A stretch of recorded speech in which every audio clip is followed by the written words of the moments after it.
Allez, go. Parashat Chukat. Ce shiur est offert pour la refoua shelema de Rav Moshe Ron Ben Aviva, Rav Ron Shaya, Shalom Uvracha, que vous avez peut-être entendu qu'il est très souffrant. Vous pouvez vous asseoir où vous voulez. Il est très souffrant. On espère vite une refoua shelema. À Emmanuel Ben Messaouda, David Raniel Ben Yehuda, Zari Bat Fibi, Marie-Claire Myriam Bat Fortuné, Leilou Nishmat Gabriel Ben Esther, pour une bonne santé de Chana Bat Aziza, Azivou Gagoun Vetaor, de Jenny Bat Étoile, Michael Ben Chantal et Yehuda Ben Levana. Bezrat Hashem. Alors, Parashat Chukat, il y a le sujet principal, le premier sujet de la paracha, c'est Para Adouma. C'est pas de ça qu'on va parler. Je voulais m'arrêter depuis longtemps sur ce sujet. J'en ai déjà parlé plusieurs fois, mais il y a des choses à chaque fois qui me laissaient sur ma faim. L'événement où le triste événement qui va faire perdre à Moshe le droit d'entrer en Israël. Moshe Rabbeinu, jusqu'alors, on sait qu'il va pas rentrer, mais on sait pas pourquoi. Ok ? Ça veut dire quoi ? Il y a eu une prophétie déjà qui avait été dite, comme quoi Moshe n'entrait pas. Parashat Be'alotra, Moshe il nomme 70 personnes et Hachem leur infuse la prophétie de Moshe. Ils deviennent tous prophètes comme ça d'un coup. Et il y a deux hommes qui continuent leur prophétie là où tout le monde va un petit peu s'arrêter. Deux hommes vont poursuivre l'expérience, c'est Eldad et Médad. Il faut savoir que Eldad et Médad, c'est les demi-frères de Moshe Rabbeinu. Ok ? Eldad et Médad continuent leur prophétie et ils annoncent Moshe va mourir, Chutz Laaretz, et Yehoshua il prend le relais et c'est lui qui nous fait entrer en Israël. Donc Moshe sait qu'il ne rentre pas, mais il n'y a pas de raison. Il n'y a pas de... Les Bnei Israël, Parashat Shelach, ont fauté. Moshe n'a pas fauté. Yehoshua et Kalev, ils n'ont pas fauté. Donc ils vont rentrer. Moshe et Aaron n'ont pas fauté. Donc jusqu'à maintenant, légalement, officiellement, il entre. Et c'est dans notre paracha que va arriver l'événement qui va faire tomber Moshe. Qui littéralement va faire tomber Moshe. C'est, je crois, la seule avéra concrète qu'Hachem dit à Moshe. Il y a des petites choses, on voit qu'Hachem il est pas toujours à 100% satisfait. Une fois Moshe va refuser d'aller libérer les Bnei Israël, Hachem va crier sur Moshe Rabbeinu. Ok, mais il n'a rien fait de mal concrètement. Là, Hachem va lui dire quelque chose et Moshe va faire autre chose. Et c'est terrifiant pour Moshe Rabbeinu parce que c'est l'homme qui fait toujours ce qu'Hachem lui dit. Maintenant, on va essayer de réfléchir ensemble. Oui. Oui. Comment ça se fait ? Parce que en fait, cette faute-là qu'il a faite, c'est quand même les Shem Shamayim. C'est-à-dire qu'il a eu peur que le peuple se rebelle et ne veuille pas. Alors, on va y venir. C'est tout le sujet qu'on va... Quel est le mécanisme ? Je vais essayer de pointer de ça du doigt. Le mécanisme qui fait que dans son erreur, bien que positive dans l'absolu, Moshe va bloquer son entrée en Israël. Parce que en fait, là où je voulais en venir, c'est que s'il n'est pas rentré en Eretz Israël, beaucoup disent que c'est parce que le peuple ne méritait pas et qu'on avait peur. Vous avez raison. Et donc là, il préserve pour éviter que le peuple faute. C'est considéré comme une faute alors qu'il n'est pas rentré. On va y venir. Il y a un principe avant d'introduire le sujet. Il y a un principe qu'il faut avoir à l'esprit concernant les tzadikim. Hachem les juge sur le fil d'un cheveu. Ça veut dire que ce que font ces hommes-là, pour nous, ce serait des mitzvot. Mais à leur niveau d'excellence, par exemple David Ameller, on a parlé pareil pour Réhouven, etc. La Gemara a dit, celui qui dit que ces hommes-là ont fauté, il n'a rien compris. Pourtant, la Torah dit qu'ils ont fauté. Alors, si Dieu dit qu'ils ont fauté, et moi je vais dire qu'ils n'ont pas fauté, non, parce que toi tu ne sais pas c'est quoi leur faute. Si nous, on avait fait exactement à la virgule près ce qu'ils ont fait, ça aurait été une grande mitzvah. Mais à leur niveau d'excellence, on juge vraiment au nanomètre. Et vous allez voir que Moshe, pourquoi il va être bloqué dans ce... Donc je lis un petit peu le texte et on va introduire. Va d'abord Hachem à Moshe, il est mort. Hachem il dit à Moshe en disant, Kach et Amaté, prends le bâton. Et ça c'est super ambigu. Il lui dit bien de prendre le bâton. Ok. Qu'est-ce qui s'est passé ? Myriam est morte. Donc, quelle était la source qui venait fournir de l'eau à Israël. C'était le mérite de Myriam. Grâce à Myriam, il y avait un puits qui nous suivait partout. Partout où on allait, et il déversait ses eaux. C'était pas n'importe quel puits. Ramim, ils disent, de même que vous connaissez sans doute cela sur la manne. La manne, quand on la mangeait, déjà, elle avait un goût naturellement excellent. Mais qu'ici, quelqu'un voulait avoir un autre goût, il suffisait qu'il pense au goût, et la manne avait le goût de ce qu'il souhaitait. Et bien, c'était pareil pour le puits de Myriam. Vous preniez de l'eau du puits, si vous voulez qu'elle ait le goût d'un bon vin, elle aura le goût du bon vin ou de n'importe quelle autre boisson. C'était le même phénomène, quelque chose de très particulier. Et là, Myriam, maintenant, elle est nifteret. Il n'y a plus d'eau, donc humainement, on a soif. Donc, le peuple se met à se plaindre. Déjà, première erreur du peuple, c'est qu'il se plaint. Évidemment qu'on a le droit de réclamer à boire, mais il y a la forme. Il y a la forme. Dire, on a soif, qu'est-ce qui se passe, comment les choses vont se passer. Ils ont manqué de Emouna et leur attitude, elle était un petit peu arrogante, critique. Et c'était ça le point d'erreur. Donc Moshe Rabbeinu, il est obligé de réagir. Donc il prie à Kadosh Baruch Hu intervient. Et Hachem lui dit, bon voilà, je vais t'expliquer maintenant, tu vas rétablir le puits de Myriam. Ce sera plus Myriam le canal, ce sera toi le canal. Ok. Il dit, tu prends ton bâton, tu réunis l'assemblée, toi, Aaron, ton frère. Vadibartem, elle a cela, mais tu vas te mettre à parler au rocher devant tout le monde. Venatan, Memav, et il donnera ses eaux. Veotsetalam, Maïm, Minasela. Et tu vas faire sortir l'eau et tout le monde va boire. Donc Moshe va prendre le bâton comme Hachem lui a ordonné. Ils réunissent tout le monde. Elle pénait à Sala devant le rocher. Il leur dit à tous les rebelles, est-ce que c'est possible que de l'eau ça sorte de là? Non. Vayarem Moshe et Yado, Moshe il lève sa main, Vayar et Amsela Bemateu. Et il frappe le rocher. Pas Amaïm, pas une fois, deux fois. Hachem lui avait dit 0, lui il a fait 2. Vayetseu Maïm Rabim, Vatesh Taeda ou Variram. Donc il y a beaucoup d'eau qui est sortie, le miracle s'accomplit. Ce qui est intéressant, déjà, première chose. J'avais pas pensé à cette question en écrivant le shiur, mais en parlant, ça fait réfléchir. Pourquoi le miracle il marche quand même? Je t'ai donné un mécanisme. Je dis à Moshe Rabbeinu, voilà comment tu dois faire. Et il ne fait pas ça. Donc ça ne devrait pas marcher.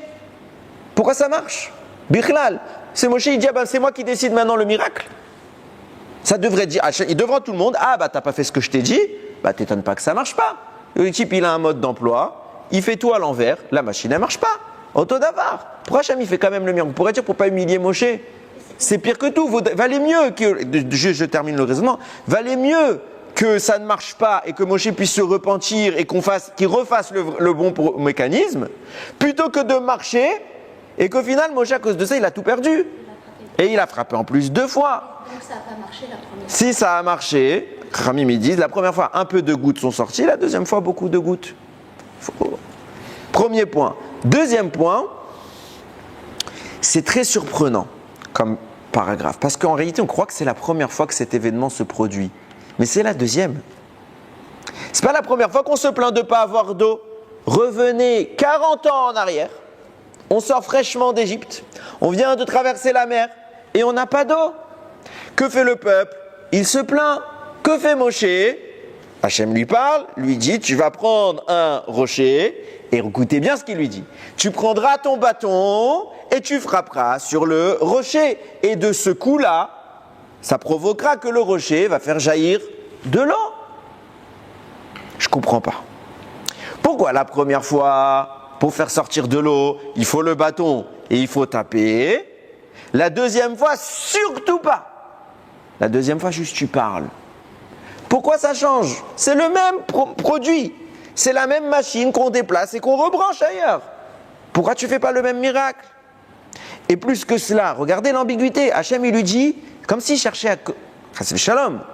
Mais on a l'impression, moi je lis le texte, dit Hachem, il essaye de l'induire en erreur. La première fois, comment je t'ai montré le mécanisme, c'était tu prends ton bâton, tu tapes. Là, je te dis, prends le bâton. Pourquoi faire? Pour rien.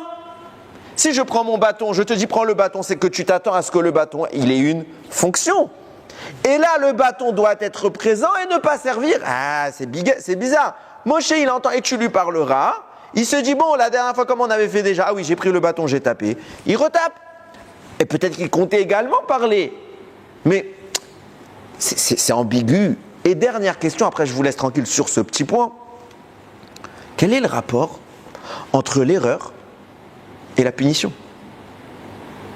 On a un principe qui s'appelle Mida, Keneged Mida. Tu fais une avéra en rapport avec ce que tu as fait, on te punit. Là, il a tapé un rocher, il rentre pas en Israël. Plus tordu que ça, plus incohérent, il n'y a pas. Si on n'essaye pas un petit peu de comprendre. Et je vais vous dire à tel point que cette histoire, elle est spéciale. Il y a un Zohar. Le Zohar, il rapporte, c'est dans Tikkuné à Zohar, Tikkun 21. Il dit, de là, les conséquences de cet événement-là, elles sont terrifiantes. Cet endroit va s'appeler Memeriva, les eaux de la rébellion, de la discorde, de la dispute, appelez-les comme vous voulez. Pourquoi? D'accord, sens premier, il y a eu une dispute sur place. Bon, pourquoi c'est la première dispute? C'est la première dispute dans le désert qu'il y a eu. Et voilà, la première fois, on a fait sortir de l'eau du rocher. Seulement, la première fois, Moshe, il n'a pas loupé le coup. Ok, mais c'est d'air. Mais on ne vient pas appeler cet endroit les eaux de la discorde en rapport avec l'erreur de Moshe. On l'appelle en rapport avec l'endroit et l'événement qui s'y est produit. Les gens se sont plaints. Pourquoi on appelle cet endroit-là? On aurait dû tous les appeler Meriva. À chaque endroit où il y a eu un balagan. Korar, Meriva, Meraglim, enfin pas Meriva, mais Meriva tout court. La dispute. Pourquoi on ne le met pas là? Là on le met. Revient nous dire le Zohar. C'est quoi le Inyan ici? Il dit Moshe il a tapé. Et l'eau elle est sortie. Mais ce qui est sorti, c'est pas ce qui devait sortir. C'est quelques gouttes qui se sont à peine éparpillées au lieu d'une quantité astronomique d'eau. J'explique. Enfin, c'est pas moi qui explique, c'est le Zohar. Il dit comme ça. De quoi on parle ici? On ne parle pas du premier sens de lecture. On parle du deuxième sens de lecture. Il y a eu de quoi nourrir et abreuver tout le monde avec les quantités qu'il fallait, ça, il n'y a pas de débat. Le miracle a eu lieu. Mais l'eau qu'Hachem visait, elle est d'une autre dimension. Il y a un adage très connu de nos sages qui disent « En Maïm et la Torah ». À chaque fois que dans la Torah, vous voyez le mot Maïm, ça fait référence à quoi? En premier sens, l'eau. Maïm, c'est l'eau. Deuxième sens, ça fait référence à la Torah. Ça fait référence à la Torah. Moshe devait faire jaillir de ce rocher une source de Torah. Et au lieu de parler, il a frappé, ce qui a astreint ce rocher à limiter les sources qui devaient sortir de lui. Écoutez les mots du Zohar. À cause de cela, sont nées toutes les discussions de loi, de Torah qui existeront dans l'histoire. Chaque fois que deux rabbanim ne sont pas d'accord, dans toute la Torah, ça vient d'où? Parce que Moshe il a tapé le rocher. Bet Shammai, Bet Hillel, vous connaissez la grande marloquette Bet Shammai? D'où ça vient? Parce que Moshe il a tapé. On va essayer de comprendre. Les deux ont raison. Et vous allez comprendre pourquoi il y a cette nuance. Mais il faut suivre le raisonnement. Mais regardez bien. Dans la halakha, aujourd'hui, vous avez des tonnes et des tonnes d'avis. Pour vous donner un exemple, j'exagère, mais c'est pour que vous ayez une image. Si les sages de l'époque de la Mishnah ou de la Gemara, donc du Talmud, venaient dans notre génération, ils pigeraient rien. Ça veut dire qu'ils pigeraient rien. Parce qu'en réalité, c'est quoi les sujets de débat? La Gemara a dit quelque chose. Déjà, les deux rabbins, ils ne sont pas d'accord dans la Gemara. Ok, ça c'était la Mishnah d'abord. Sur les deux rabbins, sur quoi ils ne sont pas d'accord, il y a des rabbins, ils débattent sur quoi ils ne sont pas d'accord. Donc on ne sait même pas c'est quoi le débat d'origine. On a un avis sur la vie. Sur ça, tu as un avis sur la vie de la vie. Tu as les Savoraïm, après tu as eu les Géonim, après tu as eu les Rishonim, après tu as eu les Acharonim. Il y a des centaines. J'écoute, moi, quand je viens ici, je mets toujours le shiur de Rav David Yosef, le Rishon Letzion. À chaque fois qu'il aborde un sujet, il dit Yesh marloquette. Il commence le sujet, à chaque fois qu'il amène un sujet, il dit sur ça, il y a une marloquette. Lui, eux, ils pensent ça, eux, ils pensent ça, eux, ils pensent ça. Combien de marloquetot? Alors qu'en réalité, si on remontait au tout début, il y avait moins de marloquetot. Et plus ça va, plus il y a des marloquetot. Tout est vrai.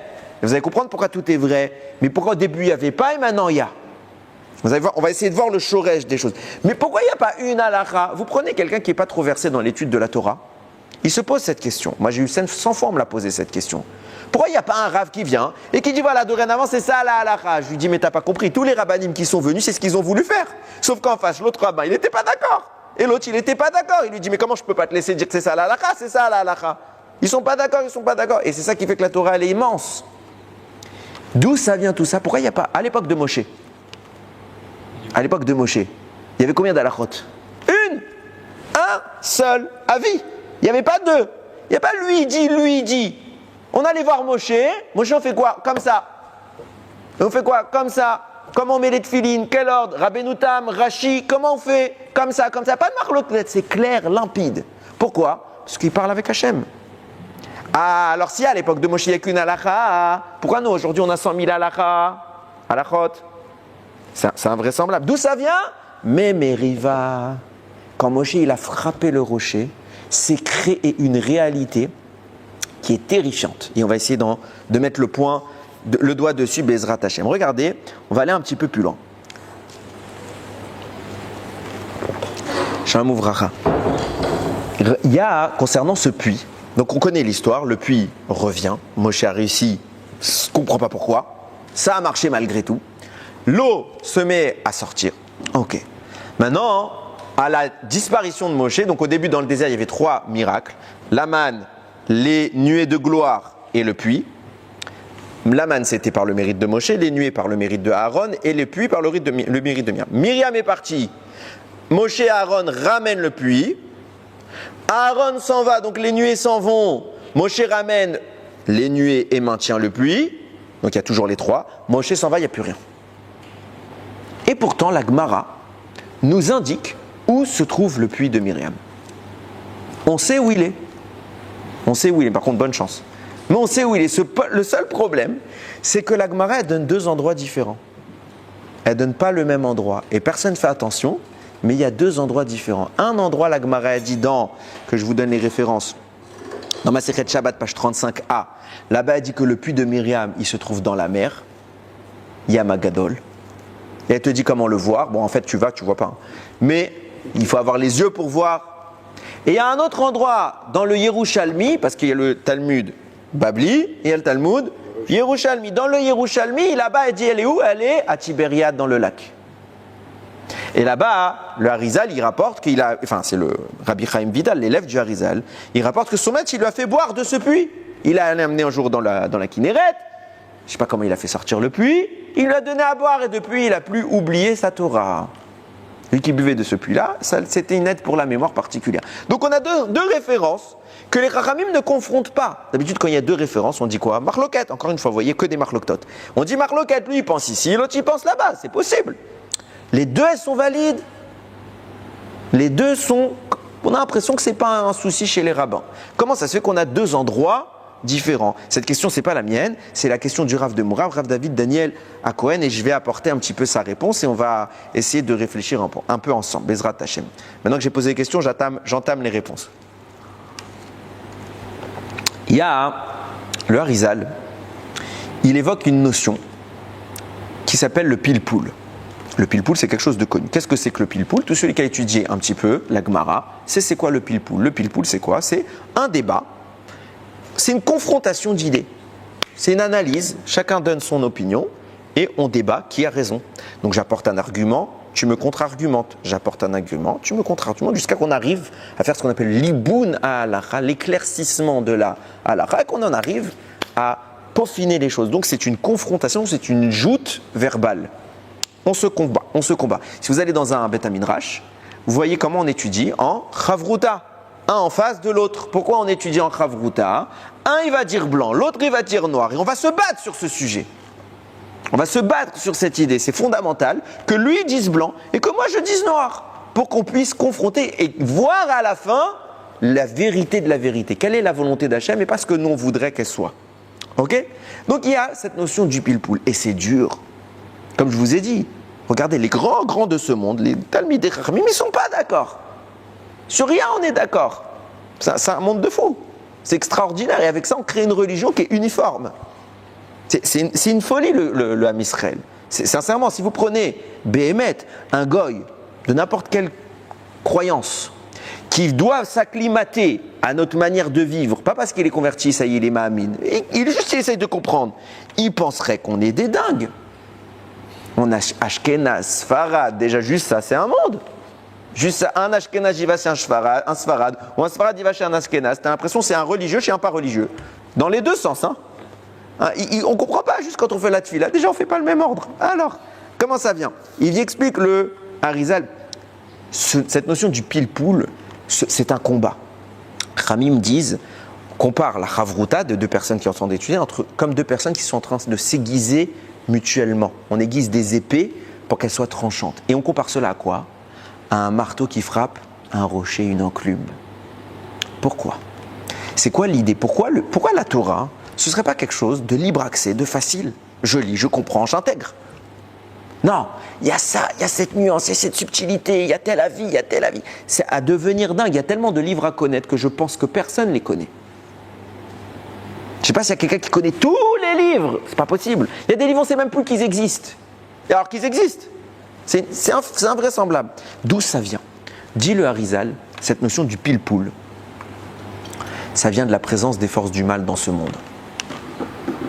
Comment on qualifie les forces du mal dans la Kabbalah? On les appelle klipa. Une klipa, c'est quoi? C'est une écorce. C'est ce qui entoure un fruit. Prenez une belle pastèque, elle a une klipa tout autour. Et c'est rigide. Mais moi, je ne veux pas la klipa. Je ne compte pas manger la peau de la pastèque. Je compte manger le fruit. Pour arriver au fruit, qu'est-ce que je suis obligé de faire? Je suis obligé de briser la pastèque, de briser l'écorce, de briser la klipa. Les forces du mal viennent ensevelir et empêcher l'accès au shefa, à l'abondance, à la connaissance d'Akadosh Baruch Hu. C'est ce qui fait que l'étude de la Torah doit se présenter comme un combat.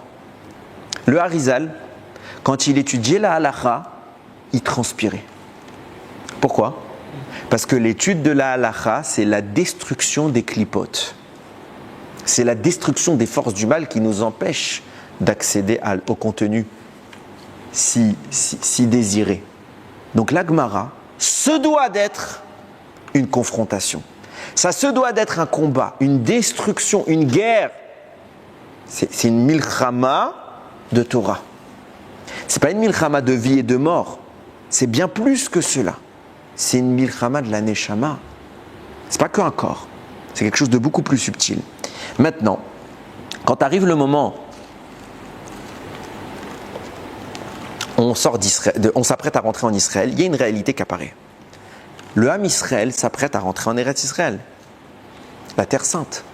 Hachem veut changer le format du monde. Il veut un contact direct. Il veut plus qu'il y ait d'intermédiaire. Il veut pas d'une Torah qui est celle de l'exil.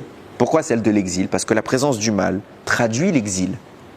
Tant que le mal est là, on est en exil. Même en Eretz Israël, on est toujours en galoute. Faut pas croire, même si c'est un début énorme, magnifique, merveilleux, il n'y a pas de mots, il n'y a pas de superlatif assez grand pour parler de ça. Mais Mashiach n'est pas là.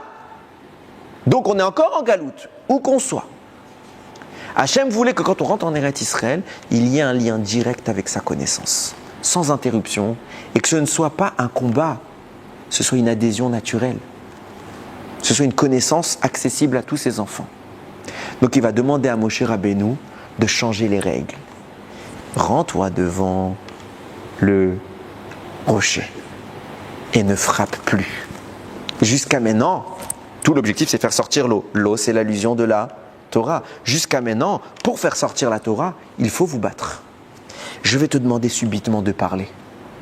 Et en disant la Torah, dorénavant, elle sera reçue telle qu'elle, sans ambiguïté, sans difficulté, une simple connaissance accessible. On télécharge. Seulement, Moshe a un problème. Hachem, tu es en train de me demander quoi? Tu es en train de me dire on va changer le système. Donc en clair, il n'y aura plus les forces du mal. Extraordinaire. Moshe arrive devant le rocher. Il est prêt à parler. Sauf qu'il y a toute une manifestation devant lui. Qui organise, qui fomente cette manifestation? C'est le Erev Rav. C'est qui le Erev Rav? C'est les Égyptiens qui se sont convertis, qui nous ont suivis et qui sont la cause et la source de tous les problèmes qu'il y a dans le désert. Moshe Rabbeinu lui dit, mais je ne comprends plus. Les forces du mal sont encore présente. La clipa, c'est eux. Comment tu veux que j'arrive à ce qu'on supprime la clipa? Elle est devant moi. Donc je dois d'abord la supprimer et après je pourrai parler avec le rocher. Et comment je supprime la clipa? En frappant. Moshe Rabbeinu ne pense pas qu'il ne doit pas parler. Moshe Rabbeinu pense qu'il doit d'abord frapper, comme il l'avait fait à Béchalach. Et donc il frappe. Pourquoi? Parce que la Metsiout, le constat de ses yeux, il voit la présence du mal. Comment faire pour atteindre la Torah tant que le mal est là? C'est ça tout le paradigme, c'est ça toute l'ambiguïté, c'est pour ça qu'il y a le pilpoul. Donc Hachem, tu veux supprimer le pilpoul? D'abord on détruit le mal. Donc en clair, je vais faire le plus grand pilpoul de l'histoire d'un coup maintenant pour détruire le mal. Et ce grand pilpoul, cette grande étude de Torah va briser l'écorce et il n'y aurait plus besoin de frapper. Donc il a pris son bâton, il s'est mis en joute et il a mis tout ce qu'il avait pour mettre un terme à l'écorce, à la clipa. Et là, il commet la plus grande erreur. Là, il commet une erreur. Pourquoi? Je ne vais pas dire tout de suite pourquoi, mais je vais d'abord caractériser la chose. Hachem lui demandait d'enlever le combat. Et qu'est-ce qu'il a fait? Un combat.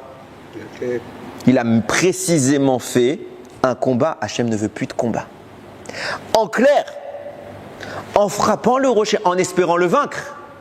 Mais qui décide est-ce que ce sera le dernier coup? C'est Hachem. Toi, tu ne sais pas, Moshe Rabbeinu. Donc, en espérant vaincre cette clipa-là, tu t'es engagé dans un combat. Donc, tu as établi que Adayom, jusqu'à maintenant, au jour où toi, Moshe Rabbeinu, tu es en train de frapper, il y a un combat, alors que moi, j'avais dit qu'il n'y aurait plus de combat.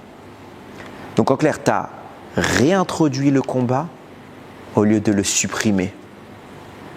À cause de cela, tu as maintenu l'état du monde tel qu'il est, au lieu de l'élever à une strate supérieure. Et donc, tu as maintenu le Ham Israël en exil. Même vous allez rentrer en Eretz Israël, même vous aurez le Beth Amikdash, il y aura toujours des clipotes. C'est pas la vraie liberté, le mal est toujours présent. Puisque tu as maintenu ce mal, tu maintiens le Ham Israël en exil, alors toi aussi tu resteras en exil. Et Hachem le condamne à quelque chose.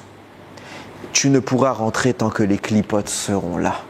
Et tu devras chaque génération venir aider les Talmidei Chachamim dans le combat que tu leur as imposé. Tu leur as imposé de continuer un combat auquel je voulais mettre terme. C'est pour ça que nous disent Chachamim, Moshe Rabbeinu se manifeste à chaque génération au travers des sages. Comment j'ignore? Je ne suis pas le sage à qui Moshe parle, ok? Mais il insuffle la Torah qui manque pour que le sage de la génération, le grand de la génération, puisse continuer à driver le Ham Israël comme Hachem veut qu'il le soit. Cependant, on est toujours en guerre. On n'a pas signé l'accord de paix définitif, contrairement, pour rester dans l'actualité, contrairement à ce que certains voudraient croire. Et nous disent Chachamim, le Harizal écrit, c'est pour ça que Moshe frappe 2 fois. Tout le sujet du pilpoul, c'est quoi? C'est ce qu'on appelle le Talmud.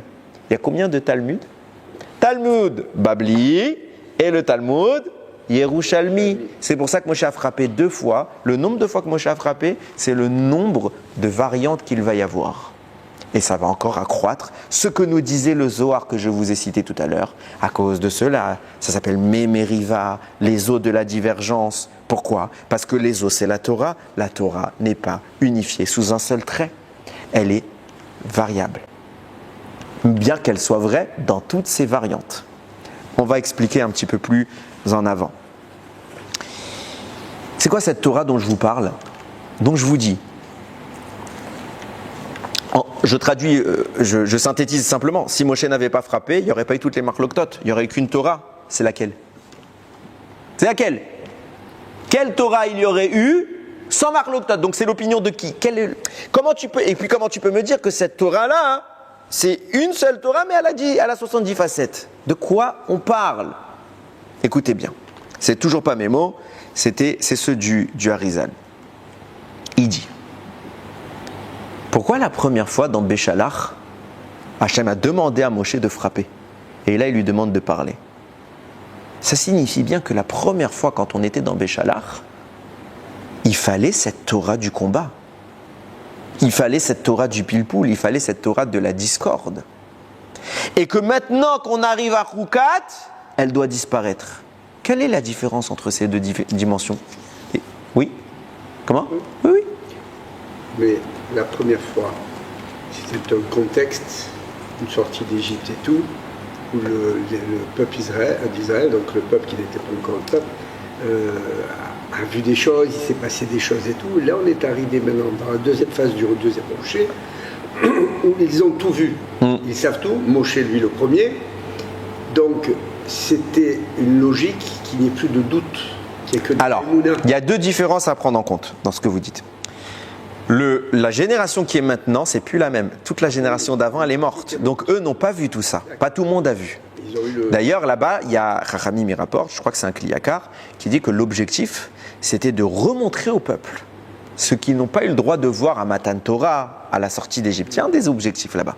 Mais il y a quelque chose de plus subtil encore. Rappelez-vous, Béchalar, c'est quand? Béchalar, c'est 7 jours après la sortie d'Égypte. C'est avant Matan Torah. Vous croyez qu'on était quoi à ce moment-là? Qu'on était des grands de la Torah? Il n'était pas censé y avoir 2 tables peut-être. Attendez, je vais venir aux tables de la loi. Mais au moment où on sort d'Égypte, on est très bas spirituellement et on commence à réamorcer une montée. Nous dit le Harizal, la première fois qu'Akadosh Baruch Hu va faire jaillir, et là-bas, il va donner une Torah au Ham Israël avant Matan Torah. Là-bas, la Torah rapporte, il leur a enseigné les lois du Shabbat, etc. Il y a d'autres lois qu'il leur a encore enseignées. Il leur a demandé les tribunaux, etc. Avec toutes les mishpatim. Je comprends pas. À quoi sert Matan Torah? Tu as commencé à leur donner, 2 minutes, tu as commencé à leur donner toute une source de Torah. C'est quoi cette source de Torah? C'est pas la même chose que Matan Torah? Si, c'est la même chose, mais pas dans la même version. Non, j'ai pas dit c'est la parashat mishpatim. Il leur a donné des mishpatim, des lois. Ok? Donc, c'est quoi cette Torah qu'il est en train de leur donner? Et pourquoi là, à ce moment-là, Moshe il est obligé de frapper? Et bien justement, on est dans une phase ascendante. Et Akadosh Baruch Hu fait une première station de la transmission de la Torah. Cette première station, c'est celle du pilpoul. C'est ce qu'on appelle communément la Torah dévoilée, le pshat, le sens simple de l'étude de la Torah. Mais devait arriver le peuple juif à une dimension encore plus grande, celle qui s'appelle Matan Torah, qui n'avait plus rien à voir avec le premier dévoilement. Et c'est quoi ce Matan Torah? Nous dit le Harizal, c'était la Torah de la Kabbalah, les secrets les plus profonds de la Torah. Et dans ces secrets-là, il n'y a pas de combat. C'est clair. C'est net, c'est une adhésion totale avec Hachem. Si je me rappelle bien, j'avais entendu que le Gaon de Vilna disait qu'il était capable de réconcilier tous les avis, toutes les marloktot, en les expliquant d'après la Kabbalah. Pour dire que ce n'étaient pas des marloktot et qu'ils étaient d'accord. Seulement, d'après la partie extérieure de la Torah, ça apparaît comme étant une divergence. Et plus le temps passe, plus, vous savez, quand vous faites 2 droites, qui ont le même point de départ, mais elles sont très très collées au début, mais sur des milliers de kilomètres à la fin, elles sont extrêmement loin. Le point de départ dans lequel tout se confond, c'est cette Torah qu'Akadosh Baruch Hu a voulu donner en 2e instance. Première fois, Akadosh Baruch Hu dit à Moshe, frappe le rocher. Pourquoi? Parce que vous êtes encore dans une situation où vous devez détruire les forces du mal. Parashat Béchalar, vous sortez tout juste d'Égypte, vous êtes un peuple d'exilés, fraîchement libérés. Vous n'avez pas encore débarrassé votre âme du format égyptien. Donc il faut frapper, il faut guerroyer. Mais après, quand arrivera Matan Torah, je vais vous dévoiler une Torah juive. Une Torah dans laquelle la force du mal, la klippa, n'a plus sa place. C'était ça l'objectif de Matan Torah. Cependant, ils ont fait le veau d'or. Et Akadosh Baruch Hu, une fois qu'il leur a dévoilé cette connaissance absolue de la Torah, il va récupérer les tables de la loi. Qu'est-ce que nous disent Rachamim? Moshe Rabbeinu portait les tables, il les a détruites. Pourquoi il les portait? Parce qu'en fait, elles étaient très lourdes et elles se portaient d'elles-mêmes. Vous avez déjà, peut-être, malheureusement, eu l'opportunité, l'occasion, la triste occasion de porter un défunt. Eh bien, le défunt, il est beaucoup plus lourd mort que lorsqu'il était vivant. Beaucoup plus lourd mort lorsqu'il était vivant. Je vais vous donner une halakha qu'il ne faut pas trop répéter. Ok? Est-ce que maintenant on est dans un endroit où il n'y a pas de hérouf? Shabbat. Ok? Vous êtes avec un petit enfant de 2 ans. avez-vous le droit de le porter? Dehors, il est en train de pleurer, je ne vais plus marcher, je ne vais plus marcher. Est-ce qu'on a le droit de le porter? Réponse non. Réponse non. Halakha non. En vrai, oui. C'est une halakha, mais on ne l'enseigne pas. Je l'ai enseigné, j'ai peut-être fait une bêtise, mais c'est pour vous donner l'exemple. C'est pas, je peux la dire, c'est dans la Gemara ce que je dis. Mais on ne pratique pas comme ça. Pourquoi? C'est quoi la différence? Pourquoi oui et dans les faits non? Parce qu'en effet, un vivant se porte lui-même. Un enfant qui est en mesure, un bébé, on n'a pas le droit de le porter parce qu'il ne sait pas se porter.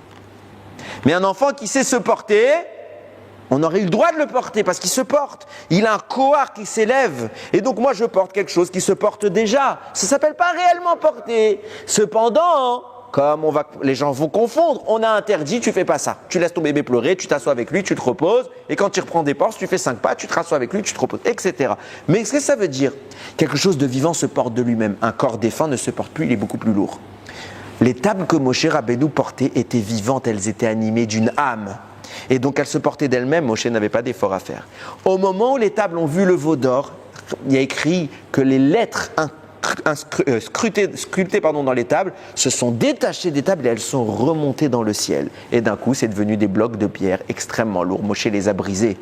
C'est quoi ces lettres qui s'envolent dans le ciel? C'est l'âme de ces tables. C'est la Neshama qui habite la Torah. Cette Neshama, c'est la Kabbalah. C'est le Sod. Il est remonté dans le ciel et les tables se sont brisées. Regardez la différence entre les premières et les deuxièmes tables. D'où viennent les premières tables? C'est Akadosh Baruch Hu qui les fait descendre du ciel.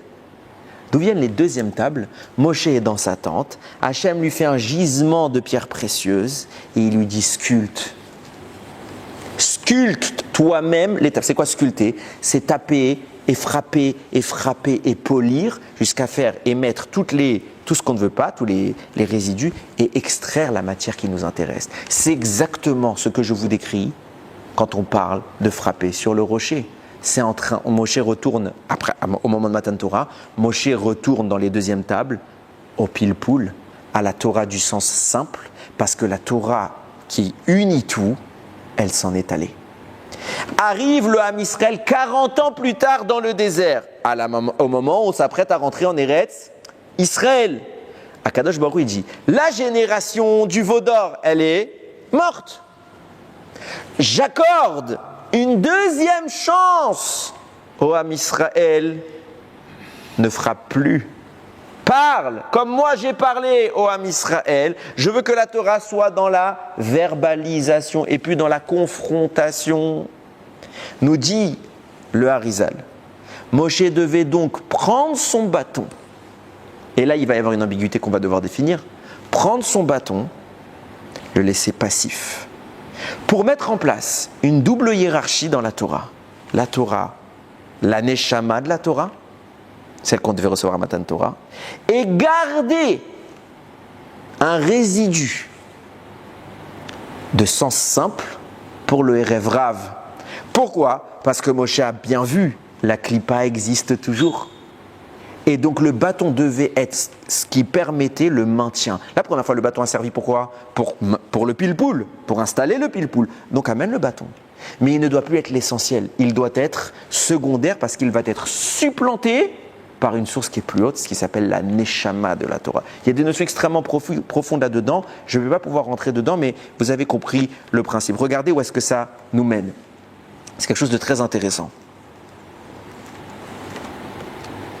Maintenant qu'on a compris cette différence entre les deux tables, qu'on a compris ce qui est en train de se passer, Moshe fait une erreur, puisqu'au lieu de faire l'essentiel, cette Torah qu'on devait recevoir Matan Torah, et secondaire, la Torah des deuxièmes tables, il les a maintenus encore une fois au sommet. Donc, et c'est pour ça qu'il va avoir sa punition, comme je l'ai dit tout à l'heure. Maintenant, vous commencez à comprendre deux choses très intéressantes.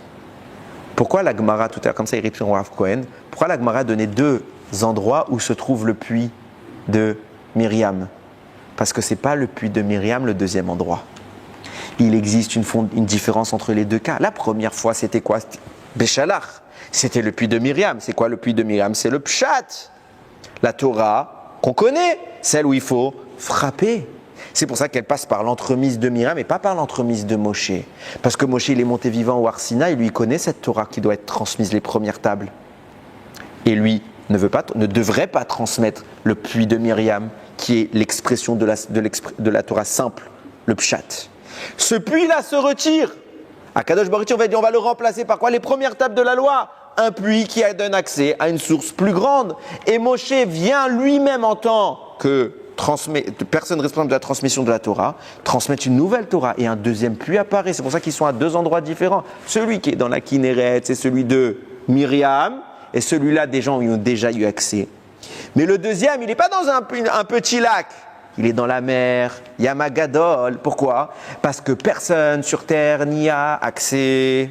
Parce que c'est la Torah qui est remontée là-haut. Même si aujourd'hui on a des accès à la Kabbalah, on est loin, loin, loin encore. On ne connaît rien.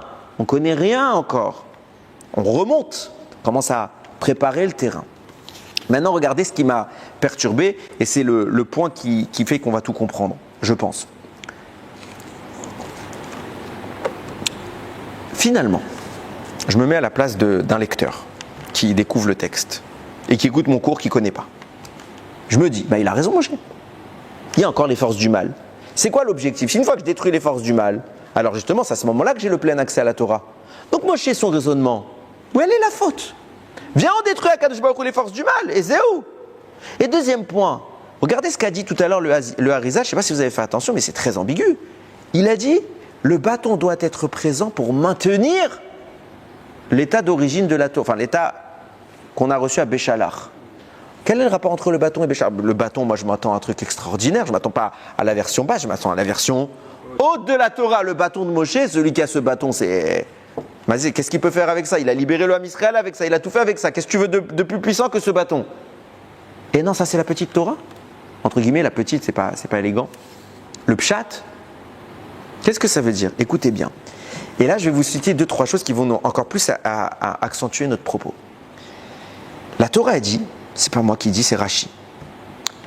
Quand Adam et Chava ont fauté, il y a écrit que le serpent là-bas, il était haroum, rusé.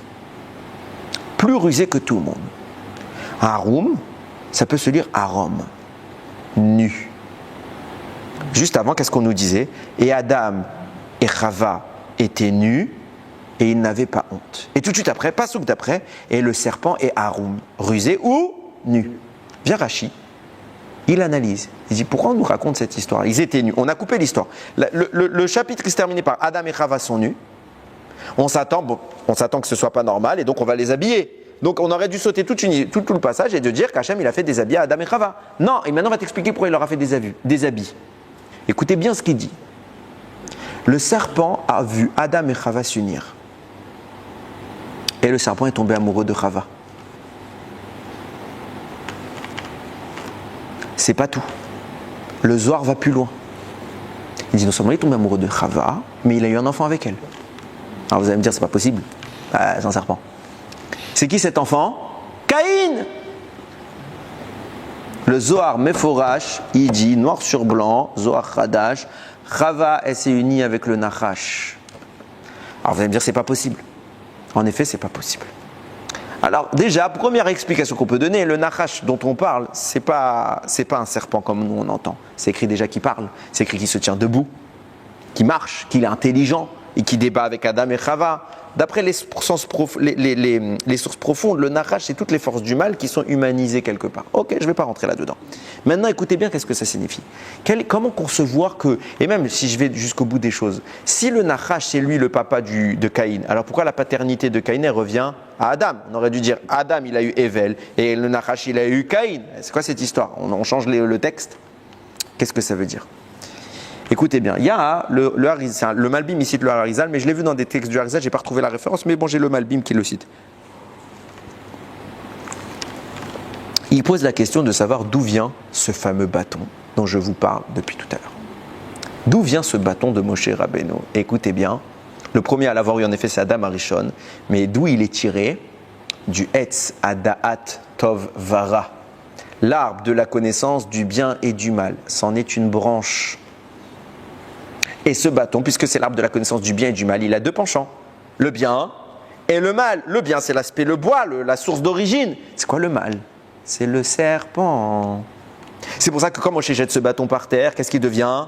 Un serpent. Quand est-ce qu'il devient un serpent? Quand il est loin de Moshe, qu'il est proche du mal, de Paro, à côté du rachat. C'est un nachash. À côté de Moshe, c'est un bâton.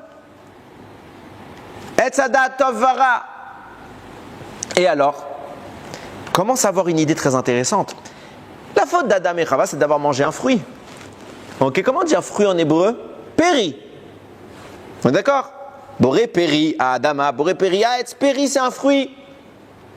Comment on dit avoir des enfants en hébreu? Pérou urvu.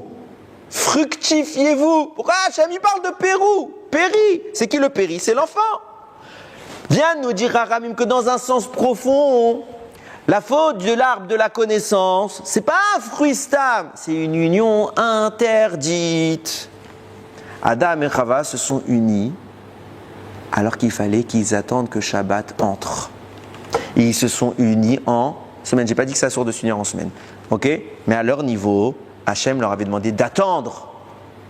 Et ils se sont unis avant Shabbat. Si Shabbat était entré, ça aurait tout changé. Mais ils se sont unis Shabbat, et là, il y a eu un problème. En quoi c'est lié avec le serpent? Vous allez voir. Il y a un autre avis, qui est celui du Radal, qui commente le Pirkei des rabbis Eliezer au chapitre 40. Le Radal, il dit autre chose. Il dit d'où il vient le fruit, le bâton de Moshe Rabbeinu. Il dit en effet qu'Adam Arishon l'a reçu. Quand est-ce qu'il l'a reçu? Au moment où il est sorti du Gan Eden.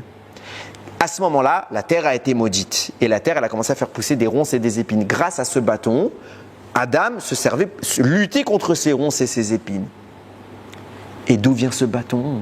De l'arbre de la vie, Etz HaChaim. Etz HaChaim. Et il était l'outil pour lutter contre la malédiction de la terre. Donc on ne comprend plus. D'un côté on nous dit Etz HaChaim, d'un côté on nous dit Etz HaDat. Alors on peut me dire ils sont barloquettes, ça marche bien avec ce que je dis depuis tout à l'heure. Non, écoutez bien. Viens Rabbeinu Bechaye, j'ai déjà dit cet enseignement, il dit quelque chose d'extraordinaire. Il dit lisez le texte. La Torah décrit la position de l'arbre de la vie et de l'arbre de la connaissance. Où ils sont dans le Gan Eden, à un endroit précis du Gan Eden. C'est écrit Vayatzmar Hashem Elokim mina Adama. Hashem il a fait pousser de la terre, Kol et nechmad les marais, tous les beaux arbres, Vetov les maras, les bons à manger, Ve'etz HaChaim betor hagan, et le Etz HaChaim qui était à l'intérieur du Gan, Ve'etz hadat tov vara, et l'arbre de la connaissance du bien et du mal. Ramim dit betor hagan, Rashi dit au milieu du Gan. Betor, c'est au centre. Mais quoi, je comprends pas. Il y a deux arbres dans le centre. Il te dit l'arbre de la vie et l'arbre de la connaissance. Un centre, il est unique. Il ne peut pas y avoir deux arbres au centre. Vient le Rabbeinu Bechaye et il te dit oui, c'est possible. Pourquoi? Parce que le Etz HaChaim et le Etz HaDat, c'est le même arbre. Sauf que c'est deux branches jumelles. La même racine. C'est le même arbre. Donc si j'ai pris un bout de l'arbre de la connaissance, j'ai pris aussi un bout de l'arbre de la vie. Alors où est la faute d'Adam? D'autant que... Il a goûté l'arbre de la connaissance, et parce qu'il a goûté l'arbre de la connaissance, il n'a pas pu goûter à l'arbre de la vie. Ça va la nôtre, j'y viens. C'est ce que je vais expliquer, c'est ce que je viens de dire. Où elle est la faute d'Adam? Si c'est le même arbre, si je prends un bout de là, je prends un bout de là. Qu'est-ce que c'est? Ce qui est surtout intéressant, c'est le même parallèle avec Adam Arishon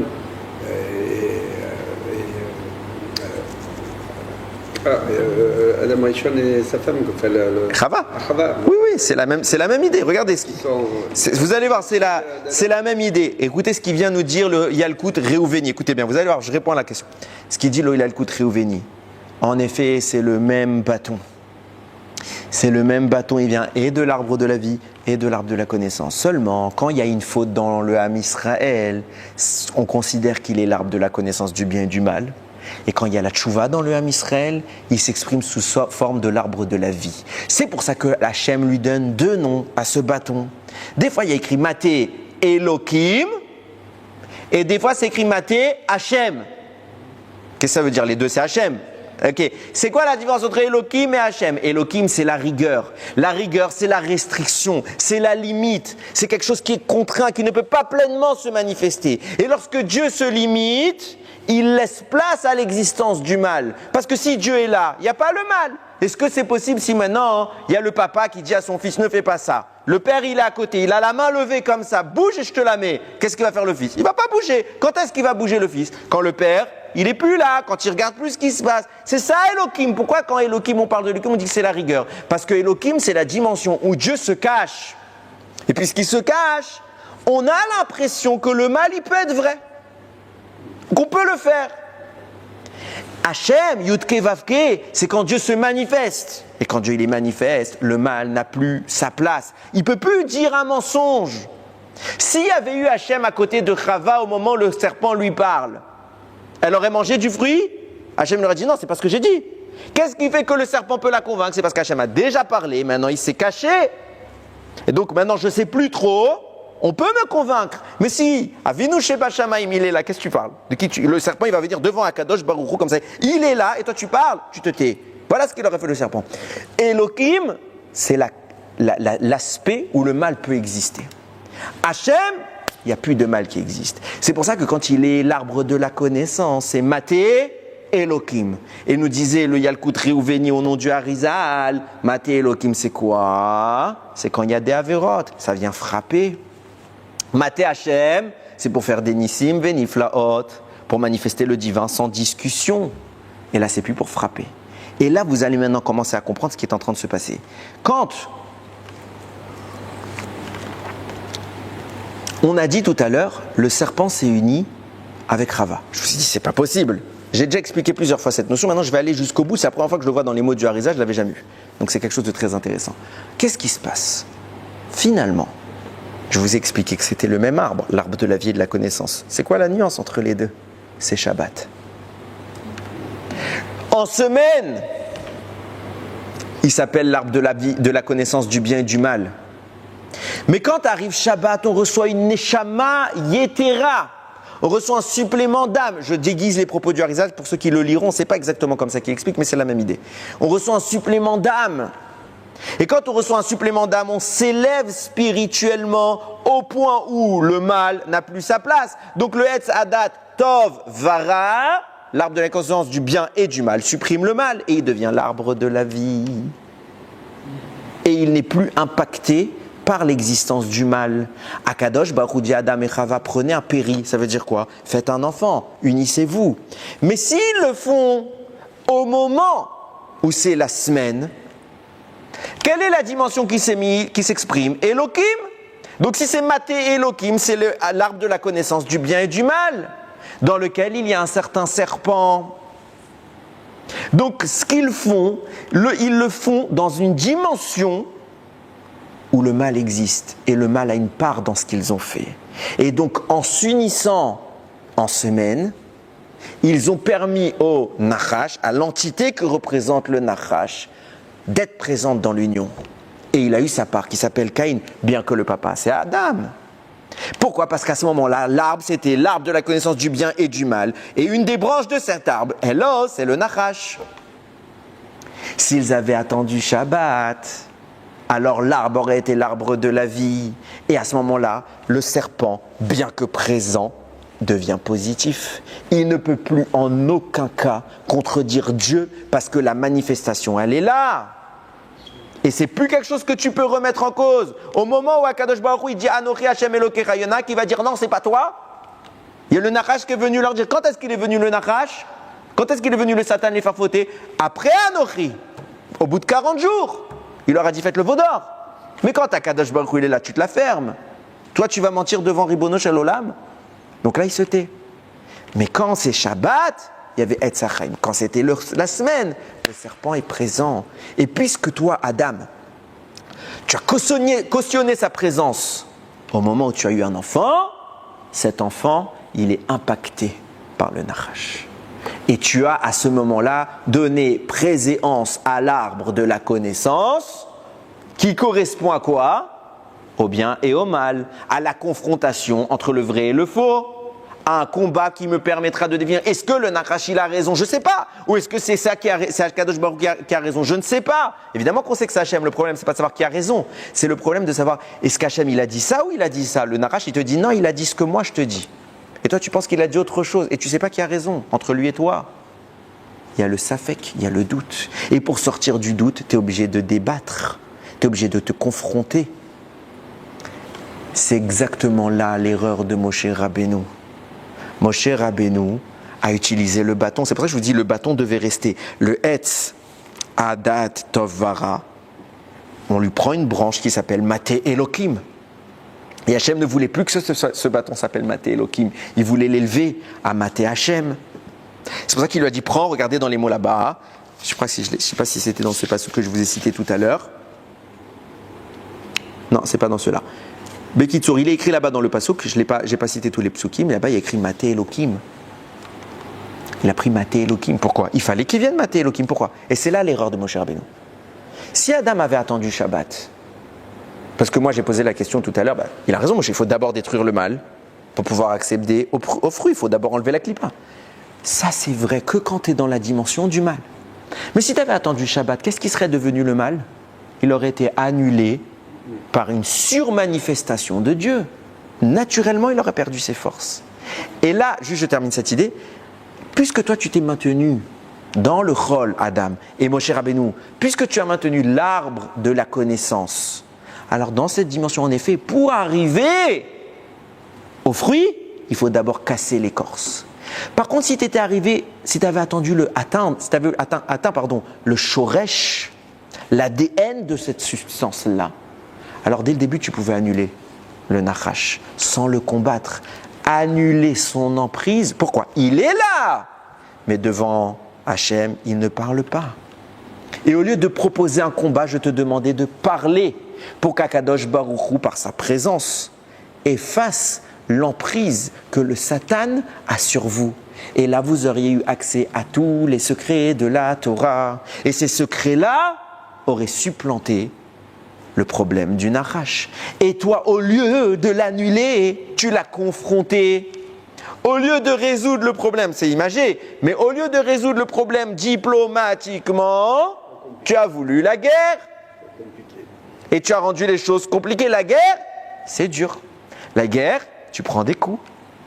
Alors que je vous ai offert une chance extraordinaire, c'était de recevoir la première Torah. Moshe, frappe pas. La première fois, il fallait que tu frappes. C'était nécessaire. Mais là, il faut que tu prennes le bâton pour le faire taire. Pour que la notion de Elohim qui bride le divin et qui donne une place au Satan, au Nachash, elle soit remplacée par Hachem, Birvodo. Et que lui, il efface tout ce problème. Oui. Est-ce qu'on peut faire le parallèle avec la nuit du Meshiach qui correspond au 7e millénaire? C'est ça. C'est exactement cela. C'est ce que je vous ai dit tout à l'heure, c'était ma conclusion. Quand Akadosh Baruch Hu, il a dit à Moshe, quelle sera ta punition? Puisque tu as maintenu la galoute, tu as maintenu les forces du mal. Donc tu resteras en galoute jusqu'à ce que le combat prenne fin.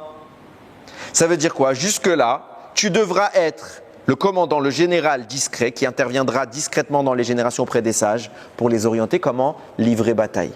Mais à la fin, une fois que la bataille est terminée, puisque tu as voulu passer par la bataille, on va aller jusqu'au bout de la bataille. Vous devrez détruire le mal. Et puisque la bataille sera terminée, alors oui, tu pourras rentrer en Eretz Israël. Et ce sera toi le Mashiach, comme je le dis dans tous les shiurim.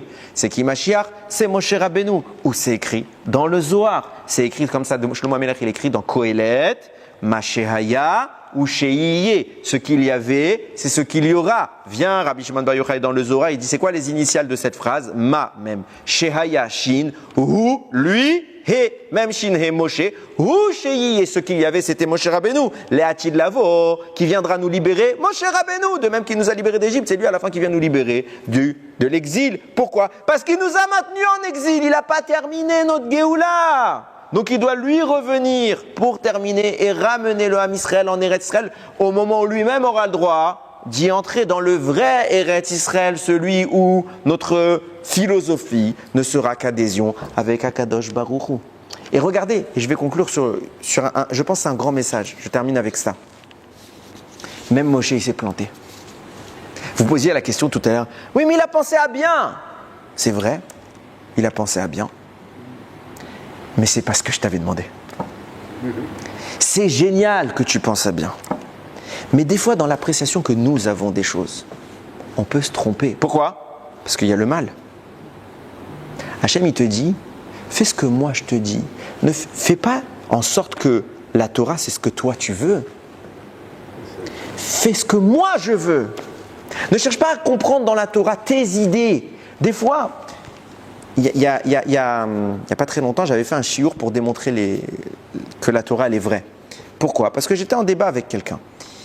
Et dans les échanges qu'on a pu avoir, il y a l'aspect moral de la Torah. On va te citer des cas où c'est pas trop moral. À dire, ah, t'as vu quand même, il s'est passé ça, comment on cautionne, etc. Et moi je répondais quoi? Je dis, mais attends, cette morale, elle date de quand? Elle est récente. Elle est récente dans l'histoire. Je donne un exemple. Prenons l'exemple de l'homosexualité. Première chose, avant de parler du sujet, on ne juge pas les gens, on juge les actes. Donc critiquer quelqu'un pour ce qu'il ressent, c'est assourd. Mais la Torah peut dire, même si on a des envies, on doit les brider. De même que quelqu'un qui n'est pas versé dans l'homosexualité, il peut avoir d'autres envies et il doit les brider. Ok? Autodavar. Tout le but de la Torah, c'est de se maintenir dans un équilibre, un contrôle de soi. Mais c'est-à-dire, vous montez il y a 150 ans, est-ce que ça venait à l'esprit dans le monde occidental que l'homosexualité se soit tolérable? Non. Je ne suis pas en train de juger, je suis en train de décrire. Aujourd'hui, c'est tout l'inverse. Si quelqu'un dit que l'homosexualité c'est quelque chose de mauvais, c'est lui qui critique. Donc ça veut dire quoi? Ça veut dire que les mœurs, elles évoluent en fonction du climat. Moi je peux vous dire qu'il est possible, si le monde continue, qu'un jour, l'homosexualité en Europe, en Occident, ce soit à nouveau décrié. Et puis peut-être encore plus tard, ça sera permis. Et puis encore plus tard, pourquoi? Parce que c'est nous qui pensons en fonction de ce qui nous intéresse. En fonction du moment, en fonction du moule de l'époque dans lequel nous nous trouvons. Je ne suis pas en train de dire qu'il y a raison entre les deux avis. Je suis en train de dire que c'est une pensée qui est humaine. Et en fonction de ça, on va juger un élément qui est transcendantal. Ça veut dire quoi? Comment ça se fait que ça c'est bien ou c'est mal? C'est parce que moi j'ai une vision du monde et j'estime que c'est la bonne. Et puisque j'estime que c'est la bonne, si la Torah ne dit pas comme moi, alors elle a tort. C'est ça l'argumentaire. C'est comme ça qu'on raisonne face à Hachem. On a une tendance, nous, les humains, à vouloir avoir raison. Preuve en est, faites un débat à table, il y en a un il est de gauche, l'autre il est de droite, ils vont se disputer pendant 3 heures, ils ne vont pas se convaincre. Les deux pensent qu'ils ont raison. Pourquoi on veut convaincre? Parce qu'on pense qu'on a raison. Et on pense qu'on est universel. La seule chose qui est universelle, c'est Hachem. La seule chose qui est transcendantale, c'est Hachem. Chose, Mechila. Et de tenter de voir notre vision du monde et à l'imposer à la Torah, même si on pense à bien, même si on pense que c'est ça la morale, on pense que c'est profondément bon, eh bien on a tort. Parce qu'à la seconde où on commence à avoir une pensée préalable et on veut la rentrer dans la Torah, on est dans la définition même de ce qui s'appelle Avoda Zara. C'est quoi l'Avoda Zara? Mamash, c'est quoi la Avoda Zara? C'est quand l'homme se divinise. Regardez la majorité des idoles, elles ressemblent à des hommes. J'ai pas dit toutes, ne me dis pas dans tel pays. Ok. Souvent, les idoles, elles ont des représentations en partie humaines. Pourquoi? C'était quoi le but des idoles? C'était que Rambam, il dit comment ils ont inventé les idoles? Ils connaissaient Dieu. Qui était bête? Non, ils n'ont pas dit que Dieu n'existait pas. Ils ont dit Dieu il est trop haut, on va s'approcher des intermédiaires, les anges. Et au fil, on va les servir et ils vont nous rendre des services. C'est plus facile de s'approcher du ministre que du président. Ok? Autodavar, le roi il est loin, Dieu. Je peux me bidouiller avec les anges. Et on en a fait des dieux. Ça veut dire quoi je peux bidouiller avec les anges? Ça veut dire que l'objectif de mon service, c'est que l'ange me rende des services. Donc en fait, l'objectif du service, c'est moi. C'est moi et rien que moi. Et c'est ça la difficulté, c'est que quand on sert à Kadosh Baruch Hu, c'est tout sauf moi. Enon milvado. Ça, c'est servir à Kadosh Baruch Hu. Ça, c'est être ma'amin. Dès que tu commences à vouloir rentrer ta volonté dans la manière de pratiquer la Torah, dans la manière de faire les mitzvot, dans la Torah elle-même, comprends ce que tu es en train de faire. Tu es en train de t'idolâtrer. Quand vous aurez un jour, et vous allez vous en rendre compte, rappelez-vous de ce que je suis en train de vous dire, si ça vous arrive, ça vous arrivera. Un débat familial avec une personne un peu moins religieuse que vous. Tout de suite, son argumentaire, quand il s'agira de religion, il va dire « Non mais moi, je n'accepte pas ça. Je ne trouve pas ça normal. » De quel droit? Donc ça veut dire que tu es en train de dire quoi? Ce que je représente, ce que je pense, ce que j'estime, c'est la valeur absolue. Donc en clair, c'est qui la valeur absolue? C'est moi, c'est mon ego. Tout est axé autour de moi. C'est la définition de l'idolâtrie. Nous sommes les plus grandes idoles de ce monde. Et qui est notre principal serviteur? Nous, on s'idolâtre nous-mêmes. Yomam va laïla. Il n'y a rien d'autre que nous le matin dans notre tête et le soir quand on va se coucher. Vrai ou faux? Regardez, vous faites une petite introspection. Qu'est-ce qu'elle demande à la Torah ou à Israël? Enod milvado, efface-toi. Et même Moshe, il pensait bien faire. Et à son niveau, qui je suis pour parler. Mais Moshe pensait bien faire. Mais à son niveau, il a pensé bien faire. Autrement que ce qu'Akadosh Baruch Hu avait défini, il a fait quelque chose de critiquable. À son niveau. Je répète, si moi j'avais tapé sur le bâton, et qu'avec le bâton et le rocher, et que l'eau était sortie, je vous aurais tous dit, levez-vous devant moi. Je me serais fait des selfies, etc. Vrai ou faux, tout le monde? Moshe, il a dû pleurer après ça. Il a pleuré, l'eau elle est sortie. Il a fait un grand miracle. Le seul qui devait être triste de ce miracle, c'est qui? Lui. Parce qu'il s'est dit, Ribono Shel Olam, je ne me suis pas rendu compte à un micro-détail près, j'ai pensé à ta place. Tu m'avais dit ça et moi, je n'ai pas fait ça. La grandeur de Aaron quand il allumait les nérotes. Vayasken, il a fait ainsi. Rachid dit, ça veut dire quoi? Il a fait ainsi. Il n'a rien changé. La grandeur d'Aaron, c'est que pendant toute sa vie de Kohen Gadol, tous les jours de l'année, il allumait les nérotes et à chaque fois, au détail près qu'Akadosh Baruch Hu lui a demandé. Ça, c'est grand. Pourquoi? Parce que ça nous arrivera un jour dans notre vie, on est en train de faire quelque chose, on dit peut-être c'est mieux si je fais comme ça, c'est plus beau, ça va mieux tenir, etc. C'est toi qui penses. Sers Hachem. Arrête de faire des cheshbonot. Arrête d'analyser avec ton petit spectre de vision. Il voit mieux que toi, il sait mieux que toi. L'erreur de Moshe, et je termine avec ça, lui il l'a faite. Alors nous, combien de fois on s'autorise des choses parce qu'on estime que. On parle de tsniout avec une dame qui n'est pas tsniout évidemment. Qu'est-ce qu'elle va te dire? Oui, mais tu sais. On parle de l'imoud à Torah avec un homme, il va te dire oui, mais tu sais. On parle de la tfila, on parle du lachon. Oui, mais tu sais. T'estimes, tu analyses, tu jauges. Cette mitzvah elle est importante, cette mitzvah elle n'est pas importante. Qui a dit ça? On a créé une nouvelle religion, et je sais que je me répète, mais c'est pas grave, qui s'appelle le traditionnalisme. C'est quoi une religion? La religion traditionnelle, traditionnaliste, c'est certaines mitzvot sont importantes, d'autres non. Tfilin, kashrut, ouais. Kippour, Shabbat, ouais. La shonara? Ça, déconne pas. Non, je déconne pas. Je me parle à moi, je parle pas, je vise personne, Razveshel. Mais on a créé ça parce qu'on estimait que faire tout, c'était dur. Donc on a décrédibilisé l'idée de tout faire. Et on a qualifié les gens qui font tout de quoi? D'ultra-orthodoxe. Pourquoi? Ultra-orthodoxe, c'est tout de suite une consonance, péjorative. C'est ultra. C'est pas bien. Vaut mieux être Benoni. Benoni, ça veut dire j'ai pas choisi. Je suis à gauche et à droite au milieu. Ok? Chazvé Shalom. Ultra-orthodoxe, c'est eux qui sont normaux. Et celui qui n'est pas comme ça, c'est lui qui est ultra à l'extérieur. Il y a Ratson qu'on ait le sroud d'être à l'intérieur, de ne pas analyser. On fait Retson Hachem. Il n'y a pas plus grande chose. On disait tout à l'heure, il n'y a pas plus belle chose. Quelle chance, quelle joie d'être juif. Il n'y a pas plus grande chose. On peut servir à Kadosh Baruch Hu. Il y a Ratson qu'on ait le sroud toute notre vie de le servir avec toute notre force, toute notre âme, pour que Bimera Biamenu, on se débarrasse du problème qu'on connaît aujourd'hui et que Kadosh Baruch Hu nous reconstruise son Beth Amikdash. Baruch Adonai Leolam. Amen ve amen.